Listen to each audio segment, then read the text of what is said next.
got a little video request here from dude named mja2873. He says, "Peace, Pinhead Blacks, and how are you? I hope you're well. My name is Mike, aka mja2873, and my lady and I have been watching your videos for a year." Oh, all right. Thank you, Mike. Thanks. You know what I'm saying? That's good. You know what I'm saying? That gives me inspiration to keep making these videos, because you know I don't get paid for it. So yeah, that's what it's all about right there. We always learn something new from you whenever we watch them. Yeah, that's what I'm in the game for. You know what I'm saying? I'm not. You know, I know you probably seen some of my beef vids or whatever, me going back and forth with certain dudes, but I'm really trying to get away from that. But you know, it states here, I have, you know, first you wanted to ask me, you know what I'm saying, what music I used in Black and Zombies, and I told you that movie, the music I used there is a song called Jig Is Up by LP, and you say, I have another question to ask you too. In your opinion, why do you believe some blacks, not all, most of course, kill each other over trivial and petty things such as robbing, fighting, and killing each other over Jordan, LeBron James sneakers or if you step on their shoes by mistake, and even if you apologize, they in return want to fight or kill each other because you are looking at me? Do you believe racism plays a role in these type of behavior, or is it lack of father figure in the household, or something else? All right, okay. Let's get into it. Not a YouTuber, just like making these damn videos. You know, and I'm gonna try to do my best to answer Mike's inquiry.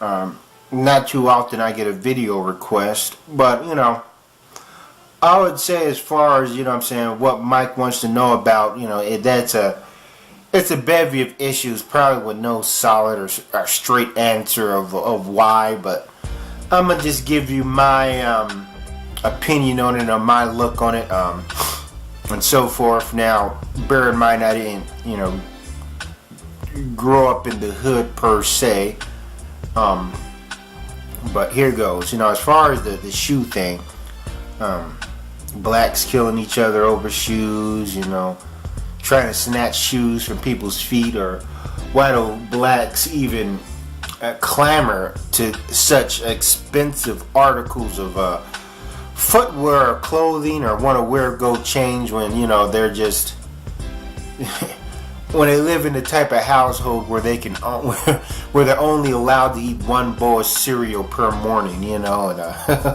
sometimes that cereal is, you know, that cheap shit like Kaboom's or Popeye's cereal.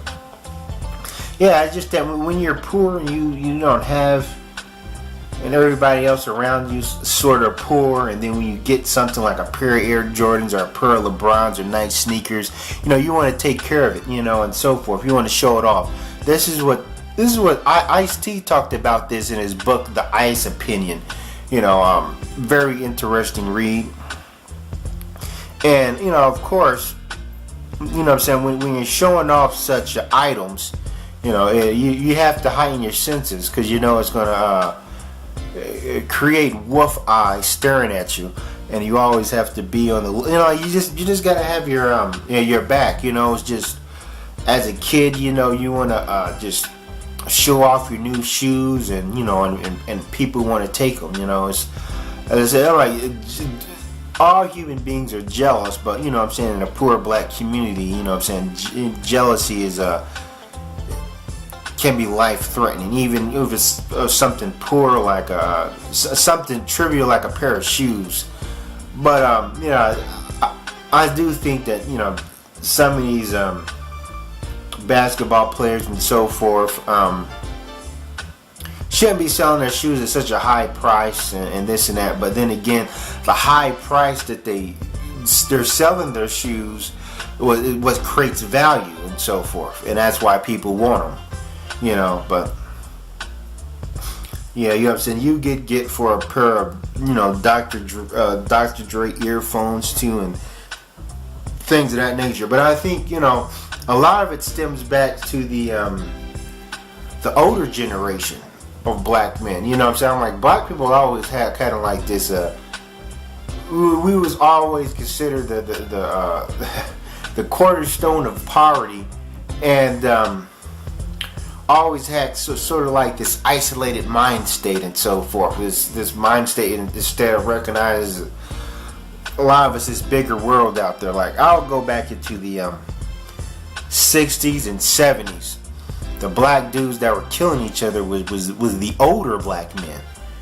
You know, of course they're not doing it to this rate now, but you know, the Saturday night special days, the black men who will still be poor, not have much. You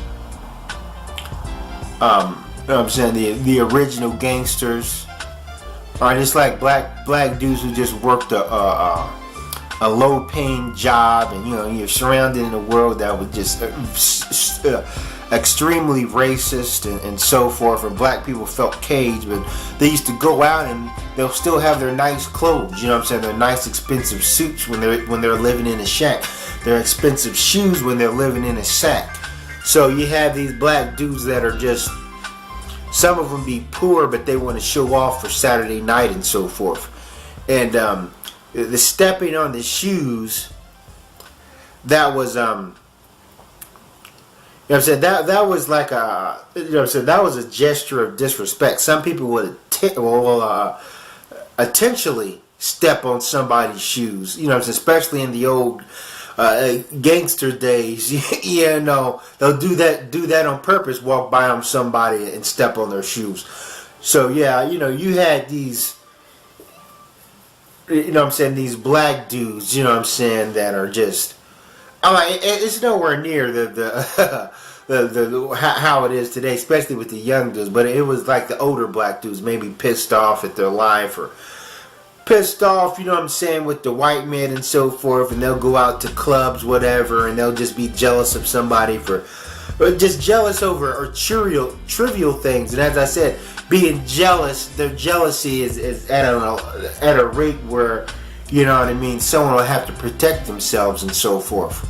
And so I think, you know, because back in the days, you know, you didn't have, you know, Jordans back then, or these sneakers back then, or these teenage boys, pre-teenage boys, you know what I'm saying, killing each other and over tennis shoes and stuff like that. It was the older men that were stabbing each other and shooting each other over, you know what I'm saying, over, they felt being disrespected when they're at the nightclubs on Saturday night and so forth, and will stab a dude or fight a dude for stepping on their shoes. But Monday come around, they're going back to their regular job, whatever, you know what I'm saying, as sharecroppers, or picking up boxes and putting them back in the trucks or whatever.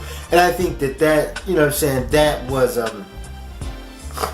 you know what I'm saying, just going through what they had to go through the work week with the white men or whatever, and then Saturday night comes along, and that's when they'll dress up in a suit that it took them 3 paychecks to afford, and they could really cut loose. And then of course you had the real gangsters, you know what I'm saying, real drug dealers, real pimps or whatever, moving around. But a lot of these were older dudes, you know what I'm saying, older black men cutting up. And we know how the gangs happened, with black people wanting to just police their neighborhoods and so forth, and things got a little out of hand, and you know, and this and that. But that's what I say, it's racism. Blacks are killing each other over petty things. It has its roots in racism of black life not being worth any value, and the fact that blacks will just be, you know what I'm saying, pent up, or as I say, almost trapped in a certain area or whatever, and sort of just, you know what I'm saying, you will just fight each other, you know what I mean, with all this division or whatever. But yeah, I think that, you know what I'm saying, the problems of the black community started off with the older black men, and it didn't have anything to do with them not having a father figure at home, and just the world that they lived in. And then it just got, you know what I'm saying, the snowball effect.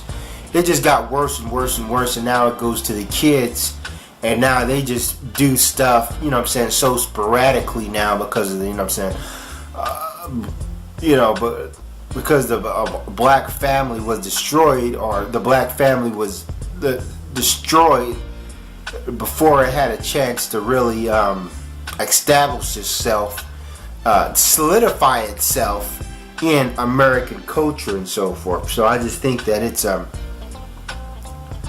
saying it's poor people going at each other's throat. I'm like, this is not unique in other places around the world when you're and when you're in extreme conditions, and if you have something of value, you know what I'm saying, there's going to be those that take it for you, specifically jewelry and so forth. But you know what I'm saying, that's, yeah, it's just that, you know, what I'm trying to get at here is like, you know, blacks and, you know, even the roaring 20s and 30s, just living in poverty, living in the hills of America, living in segregation, a lot of racial tension, not having equal rights, not feeling less than a man. You know what I'm saying? You're gonna just, it's like being like a caged animal. You're gonna get, you know, just, you know what I'm saying, frustrated. And then on Friday, Saturday nights, and Saturday night special, that's what they consider the gun, you know. They'll go out to the sugar shack and, you know, just get into fights over women. And it's not saying white people didn't get in fights at clubs, or with blacks. It's just, you know, the black life didn't have much value. And as I said, when you're surrounded by poverty, and if somebody got something nice, you know, it's just going to draw attention. That's like I said, you know, I can in a picture in the roaring 20s, a black dude going into one of those clubs with his nice polished shoes, his hair combed, and nice suit or whatever. You know, people might just be jealous of him, and he's pulling females and this and that, and they want to catch him in the bathroom, you know what I'm saying, pull out that switchblade and, you know what I'm saying, and cut him and stab him, or all this, you know, what you're looking at and this and that. It stems back then. It's just, as I said, it's a whole lot worse now, because, you know what I'm saying, with kids are, you know what I'm saying, sometimes they don't think a lot when they react. You know, it's like when I worked at a jail, you know what I'm saying, I worked at a jail for adult inmates, but people who used to work at a juvenile said the juveniles were a lot worse because they just do stuff sporadically. They don't think. A man still, regardless, a lot of times thinks about his actions before he does it. You know what I mean? He thinks about the consequences. As a kid doesn't. So hence, now that we have these violent boys, they don't have the maturity level of an adult, even though adults will cut up too, and, you know what I'm saying, get into their rumbles or be rambunctious. Kids, you know what I'm saying, do it at a level so sporadic and so unpredictable. And also you got to factor in rap music. You know what I'm saying? Back in those days, music, you know what I'm saying, for the most part, music has been pretty much positive. You know, but now it's like, and when it comes to rap music, we look at it as these kids look at it as a culture. There's a difference, you know what I'm saying, when white people listen to it, or when blacks who live in a stable environment, you know, the middle class or the suburbs, listen to rap. To them, it's just entertainment. Just like, you know what I'm saying, playing a violent video game. You know, I know for some people, yeah, playing a violent video game, they will resort in violence. You know what I'm saying? That could influence them. But with rap music, when you're dealing with the hood, they take that as it's their mantra, it's their chants. You know, it's like their national anthem, these rap songs and so forth, like Little Bootsy and shit like that. You know, to someone like me listening to Little Bootsy, it's nothing. You know what I'm saying? I personally don't like it. But for someone living in living deep in the hood, you know, Little Bootsy would be the world to them. You know what I'm saying? They feel that that's their culture. As other people outside of it's not their culture, it's just entertainment. So hence, that's the effect of music, especially here in America. As if in other cultures, even in poor countries where people are stabbing and killing each other at a rate that far surpasses us, they still don't have that, you know what I'm saying, they still don't have that music hypnotizing them to really, you know what I'm saying, go off the edge. You know, like you know, Mexican gangsters are still listen to they still, you know what I'm saying, connected to their Mexican music. You know what I'm saying? Even though I know there's Mexican rap groups that are gangster, but they love their music. Same thing with people from Haiti. You know what I'm saying? They in Jamaica. You know what I'm saying? For the most part, the music that they're fond of and respect and look as their culture is more so positive. You know what I mean? Even though I know there's a lot of reggae singers, reggaeton, or all the different variations of reggae, they can get pretty gangster with that and so forth. But here in America, yeah. I do feel that if music was a lot more positive, if rap music was back in the 80s and so forth, that, you know, you would see less crime. You know what I mean? It may just be just a little bit. I'm not saying rap music can literally have someone pick a gun up and so forth, but it's like it gets them comfortable. You know what I'm saying? It gives them theme songs. So therefore, when a person is a thug or whatever, these rap songs justify their lifestyle and so forth, because everybody wants some sort of validation or justification of what they do. So when they do see these $1 million rappers that are in movies and on MTV and they're talking about the same life that they're living, they feel that there's nothing wrong with it and so forth. That's why I think this, you know what I'm saying, rap music for certain people and certain living conditions is detrimental.